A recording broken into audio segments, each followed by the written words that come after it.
Once again, you're listening to the Hour of the Time. I'm your host, William Cooper.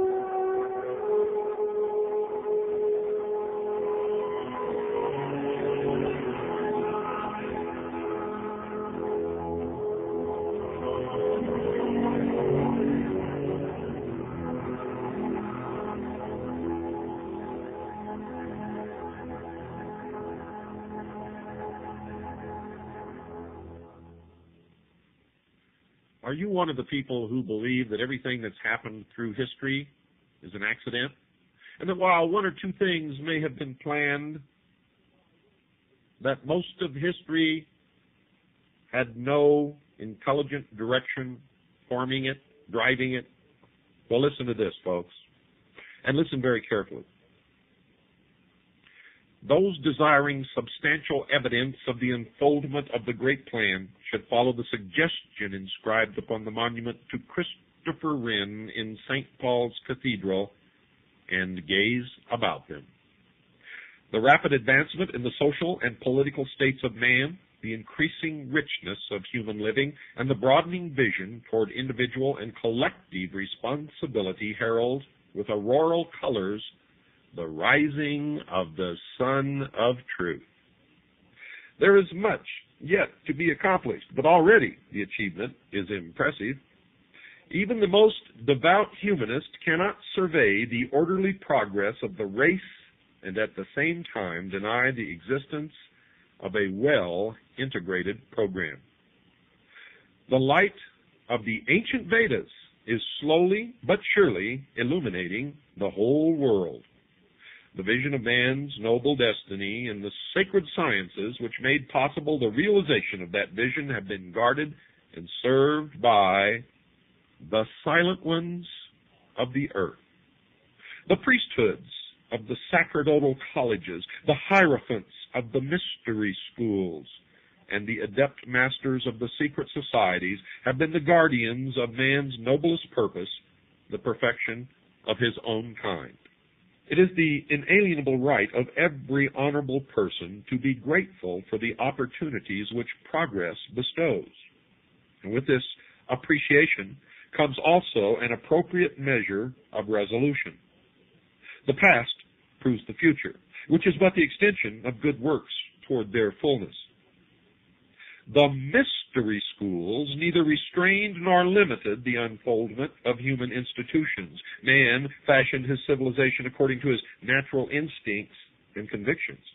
This process must continue, for growth is not hastened by the interference of authority. Man substantiates with his mind and heart that which he fashions with his hands. The esoteric tradition ensouls the ordinary works, revealing the larger purposes through the smaller ones. Not so long ago, 90% of the population of the earth was in physical slavery. Having liberated his body, the audacious creature must now free his heart and mind.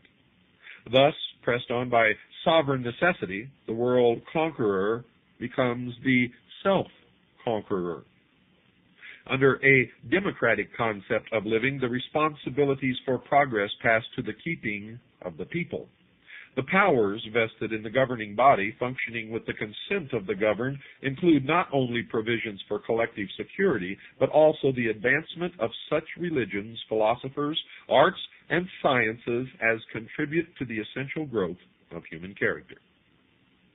An administrative system which ignores ethics, culture, and morality cannot survive as a dominant political organism. Democratic institutions must accept the task for which they were fashioned and become the conscious custodians of the democratic destiny. Progress demands the most from those with the largest spheres of influence. Vast organizations, industrial, political, social, and educational, have been made possible by the modern life way. These have become the molders of public opinion, feared or respected according to the measure of integrity revealed in their management. The future of human society is intimately associated with the destinies of these vast enterprises which have inherited, along with physical success, the duty, or more correctly, the privilege of world guardianship. Even the continuance of the economic theory now demands the strengthening of ethical convictions. Prominence of any kind, whether bestowed by wealth or authority, carries with it priestly obligations. The leader, whatever be his field, is looked upon for intelligent guidance. His convictions inspire his followers, his words influence their lives, and his policies dominate their activities. There is every indication that the esoteric tradition will next function through that complex of vast interrelated organisms of production and distribution which now dominates human imagination. While this structure may appear to the superficial-minded as heartless and soulless, it is also the largest and most powerful potential instrument for the advancement of mankind ever yet devised. Education, science, and economics are today indivisible. They have already formed a partnership for their mutual advancement.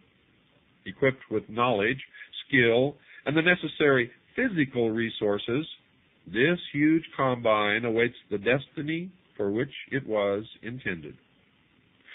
There is no virtue in burdening the future with the conclusions of today. To prophesy is to restrict not the will of heaven, but the mind of man. Old principles, as they reveal more of themselves, will be given new names, and progress is always an adjustment of concepts, each of which is in a constant state of change. Assuming, however, that the term democracy, with its numerous imponderable overtones, conveys a conviction of natural unfoldment, it is reasonable to infer that the democratic motion will continue until all of its potentials have become potencies. Progress is not bound inevitably to any nation or people. Social and political structures are instruments for the advancement of the great work only to the degree that they keep the faith. If ambition or selfishness breaks the bond, the privilege of guardianship is forfeited. This does not mean that the project fails. Rather, that which fails the project loses the privilege of leadership. The plan, then, passes to the keeping of other groups and other ages. Man cannot destroy or pervert the works of destiny. He can only divide himself from those works, and by so doing cease to share in the essential vitality of progress. Thus it is that unreasonable doubts and fears concerning providence are philosophically unsound. Failure is always regrettable, but principles do not fail, and that which is foreordained perfects itself. Although empires may collapse, great teachers be martyred, schools and systems perish, and enlightened leaders remain unhonored, the substance of the great work remains unchanged and unchangeable. New vehicles appear even as the older ones are betrayed by human selfishness. The eternal commonwealth is an assignment of destiny and spiritual progress symbolized by the fabled phoenix, rises victoriously from the ashes of the human ruin. The adept tradition has always available social instruments waiting to be ensouled with the larger vision. All things created by men are mortal and destructible, but the way destined by heaven is immortal and indestructible. Universal enlightenment and universal fraternity are the natural ends which reward the social struggle. The world